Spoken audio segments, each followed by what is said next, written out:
Hey guys, sorry for the late post. I misread the due dates, but here's my paper.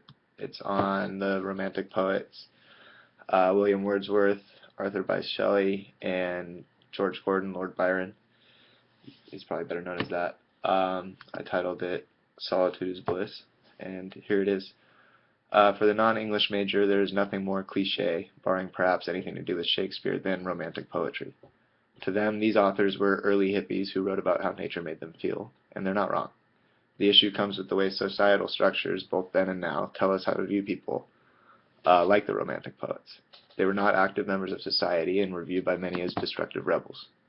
These surface judgments paint an image of the Romantic poets that pays no respect to the beauty they captured in their works and scorns their distance from the structure of society. The world has come to do away with things like Romantic poetry, focus more on material issues than pausing to truly question the beauty in everyday nature. The Romantic poets, specifically Wordsworth, Shelley, and Lord Byron, served, and still do, as an escape from the structure of society and as a beacon for hope for understanding the world at its true natural core. They came around at a time where free thinking was frowned upon and tried to show the world what they were missing. These authors shared a feeling they had found within nature, one they felt bonded all life on earth, and tried to show us that we too could find that sense of pure natural happiness if we only opened our eyes and looked. One of the most important aspects of this romantic ideology came from the practice of solitary recollection of thoughts, emotions, and experiences. The Romantic poets were searching to understand these feelings and what caused them. Many times in their writings, Romantic authors reference that time alone is when they can really think and contemplate what human emotional response really is and what experience in the world inspired their own personal emotional responses. Wordsworth is the perfect example of a man in touch with his solidarity. His poem, I Wandered Lonely as a Cloud, in case the title didn't give it away, is a wonderful example of the isolated reflection process these Romantic authors had. In this poem, Wordsworth tells an experience he had while walking out in nature one day. On this walk, he comes across a massive patch of daffodils blowing in the wind and becomes completely awestruck. His mind and body overflow with feelings of happiness and joy from the sight. Wordsworth claimed he gazed and gazed, but little thought what wealth the show to me had brought. Lines 17 and 18 in his poem. This discovery of beauty in nature caused an immediate emotional overflow in Wordsworth's mind, engraving itself deeply in his memory. However, it wasn't at the moment of seeing the daffodils in which he discovered the wealth that now existed in his memory. Rather, it was later, when he was at home. Wordsworth finishes the poem, "For oft when on my couch I lie, in vacant or in pensive mood, they flash upon that inward eye, which is the bliss of solitude. And then my heart with pleasure fills, and dances with the daffodils." That's lines 19 through 24 of that same poem. Wordsworth was far more nature-centered in his writing than Shelley or Byron, and this was reflective of his lifestyle. He was influenced greatly by philosophers such as Kant, Locke, Hume, and Hartley, and used what he learned from them to build his own theory on the world. Melvin Rader dives into the psychology of Wordsworth in his article The Transcendentalism of William Wordsworth. He focuses mainly on the author's age when he was writing his most powerful poetry and gives us an insight into the way Wordsworth viewed age and wisdom. According to Rader, Wordsworth clearly announces as the source of his belief in the integrity of the mind and as the ground of his hopes a scheme of individual mental development in three stages or ages, each one of which is linked with the other in a causal connection. In the poet's own words, we may characterize the periods in the following terms. The first stage, childhood, or boyhood, is the age of sensation. The second, youth, is the age of feeling. And finally, the period of the after years, or maturity, is the third, and this is referenced to as the age of thought. Wordsworth, as a writer, was an interesting combination of youth and maturity. He was in tune with feelings, such as the one the daffodils gave him, but was also in a stage of mature thought, exemplified by his realization that memory is just as beautiful as an experience, and I Wandered Lonely as a Cloud. Just as beautiful as experience, not as an experience. He used this combination of youth and maturity to capture his experiences in writing, but was frustrated by the prominent fading of his youthful mentality. In his poem Lines Composed a Few Miles Above Tintern Abbey, Wordsworth returns to a place in a forest that sparked with him an emotional response similar to the one he felt with the daffodils in I Wandered Lonely as a Cloud. However, this time, upon returning to the location, he realizes that it no longer does what it once did for him. He realizes that the purity of this feeling has vanished, and he is left only with his thoughts and memories. He references the fact that this very same landscape he once experienced feelings of the sublime, feelings of utter wonder and godlike fear inspired by nature or other acts of greatness, such as miracles, is now a landscape to a blind man's eye. Line 24.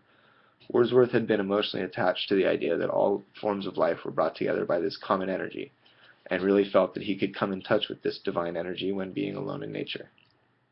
Wordsworth changes drastically when he realizes that once he felt that feeling of sublimity, it could no longer be easily achieved, and in a way settles for the fact that he will only achieve that same feeling through his memories, and is no longer able to see the world as he once did. He states in his poem, Lines Composed a Few Miles Above Tintern Abbey, that time is past, and all its aching joys are now no more, and all its dizzy raptures, not for this faint eye, nor mourn or murmur. Other gifts have followed, for such loss I would believe abundant recompense, for I have learned to look on nature, not as in the hour of thoughtless youth, but hearing oftentimes the still, sad music of humanity, nor harsh nor grating, though of ample power, to chasten and subdue, and I have felt a presence that disturbs me with the joy of elevated thoughts, a sense sublime. Wordsworth explains here that though his ability to perceive the sublime feelings he once got from observing nature had vanished, even though that original feeling had vanished, he still felt it through his memories. He can now look back on the feelings as a wiser man who has experienced these elevated thoughts already and can return to them whenever he wants, when he reflects within his memory.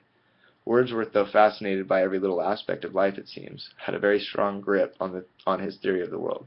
He was a unique author, one that if read in earnest can provide us with a brand new perspective on the world, one that allows us to capture all three stages of our brain development. Rader best described Wordsworth with this statement: Wordsworth's theory is so decidedly autobiographical in its application, so deeply anchored in his own experience, that any search for the source of his ideas seems nearly superfluous. If Wordsworth was the Romantic poet who most successfully captured the beauty in the world and nature, George Gordon, Lord Byron, can be credited with capturing the darker side of life, the underbelly of society, if you will. He found the sublime to exist in personal pleasures, such as sexual relations, and to also exist in things more depressing, such as death and depression itself. He was a different type of person than Wordsworth, yet still romantic. His upbringing wasn't nearly as humble, and he was a significant member of society, being a lord. He was a party animal, to put it gently. He had known issues of substance abuse, and was extremely generous in his acts of love. Thomas Dish, in his work My Roommate, Lord Byron, refers to Byron as a sexy, swaggering contrarian, and goes on to describe him as follows. Behind the mask of the rebel shaking his fist at prim respectability was the furrowed brow of a sensitive guy not afraid to cry, a misunderstood teenage werewolf, or better yet, a vampire, a possibility Lord Byron darkly hinted at in his letters. Byron preferred to tell stories in his poetry, whether it was a love poem, a death poem, or just a collection of prose with a central character. Byron wanted to paint the picture of the world in that poem for the reader. He believed that the ability to write came from a divine, genial inspiration, and attempted to capture that by showing us glimpses of the way he saw the world. Byron exemplifies this genial inspiration when he explains a dream he had in a poem titled Darkness. In this poem, Byron creates a world in which the sun has been extinguished, where the icy earth swung blind and blackening in the moonless air. He continues with this story and tells of how man and life on earth dies out entirely. In this poem, Byron looks upon one of the most, if not the most powerful idea in nature, in death, in a light not really expressed by other Romantic poets. Many others believed in all life being tied together through the beauty that was nature, when in this poem we see the destruction that nature can cause. We see the wild animal nature of beasts taking over Earth's creatures in this time of survival. We watch as the last remaining bit of fire burns out, leaving Earth seasonless, herbless, treeless, manless, lifeless, a lump of death, a chaos of hard clay. Byron paints a vivid, terrifying image of what the earth would be like if it were all to end. Though not necessarily attempting to teach the reader a message, the feelings of fear that this poem inspires within us provide a good insight into the level of intelligence that existed within Byron's imagination. And those same feelings are similar to the feelings of sublime that Wordsworth got in nature, just kind of a different emotion. Much of Byron's work was light-hearted in tone, unlike Darkness, and one of his most famous works is considered to be, in a way, autobiographical. Childe Harold's Pilgrimage tells the story of a man attempting to obtain knighthood from being a lower-class citizen, and struggles with a load of personal issues. Childe Harold, though not specifically established ever, is Byron's way of sharing his personal state of emotional being. At one point in this poem, or story, he talks of something terrible that happens to the Childe Harold. Worse than adversity the child befell. He felt the fullness of satiety. Then loathed he in his native land to dwell, which seemed to him more lone than eremite's sad cell. Byron admits here, if we see it as autobiographical, that he has reached a point of maximum satisfaction in his life. Something worse than unexpected change has happened to him. He has now become jaded to the world, satisfied already with what it's brought him, and now can no longer stand to live in it the way he once did. Wordsworth, if we remember from lines written above Tintern Abbey, reached a very similar point within himself, but the two viewed this state of being very differently. Wordsworth viewed this fullness as a gift, a type of wisdom that allowed him to view the world from an elevated perspective, while Byron was much less sympathetic to the feeling. He was jaded and used this newfound perspective, or lack thereof, on life to excuse the crazy lifestyle and to help him capture his feelings into poetry. He was a rebel without a cause and simply wanted us to come along for the ride. Percy Shelley was perhaps the most revolutionary of these three major Romantic poets. He maintained a powerful influence on nature within his works, one that could be specifically seen in his poem Mont Blanc, in which he claims that gazing at the majesty of Mont Blanc provided him with a sense sublime, very similar to the one Wordsworth felt. He believed, like Wordsworth, that the only way to truly gain an understanding for what the world is and what we are is to spend time alone in nature. Shelley believed that the structure of society drowned creative thought and knew that telling people the beauty of nature was simply not enough to get them to follow his lead. He was honest in his works, fearing no form of power, and was poorly viewed because of this. Like Byron, he was a rebel to everything and wanted us to be the same. He was a man with his mind on revolution, and in a few poems directed at the people of England, he took shots at a government that, at this time, would put you to death for saying such things. In his song, Men of England, he calls upon the people to realize that they are abused by their government. He says, "The seed ye sow, another reaps. The wealth ye find, another keeps. The robes ye weave, another wears. The arms ye forge, another bears." Shelley, as a poet of nature and human life, was a man attempting to call people to action. He's attempting to show the people that they are trapped within their pre-established lives, that there is more to the world than the work they have to do or the money they think they need. Shelley wanted to be the poet for the masses, but was torn by his individuality and his proficient upbringing. In his review, Radical Shelley, The Philosophical Anarchism and Utopian Thought of Percy by Shelley by Michael Henry Scrivener, Stephen C. Barrett described Shelley as a man attempting to walk a difficult tightrope strung between intellectual, philosophical ideas and practical day-to-day life in a world habitually hostile to just such ideas. Barrett goes on to say that he was a man struggling to reconcile the contradictory pulls exerted upon him by his developing philosophical anarchism and his aristocratic social conditioning, a tension present throughout his career and apparent, for instance, in his reoccurring slighting references, even in his exoteric works purporting to address a common audience, to the values and behavior of the lower classes. However, like the other authors, Shelley found it extremely difficult to share his experiences with the common man because they were so personal. If he tried to capture the ideal or the sublime with words, it would simply do it an injustice, dragging it back down to the tangible world for the common mind to understand. These authors came from very different backgrounds and influences, and were very different people than one another at the time of their writing. They found pleasure in different things and wrote for different reasons. They did, however, share a sense of enlightenment, a feeling that they understood something greater than humanity. They each spoke of a similar understanding, an overwhelming presence that made them aware to things that they had previously not understood or even wished to understand.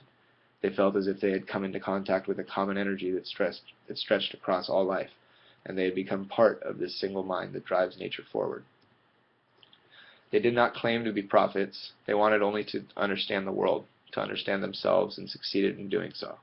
With each author's poetry, we see an arc of thought in which they are first awestruck by the beauty of nature, made tiny by God's power, if you will, and then soon after they become insightful and enlightened, humbled, in this case. The feeling that overcame them was so powerful that it forever changed the way they felt, thought, and acted. They wrote to capture that feeling, to never let it get away in the mess of the material world.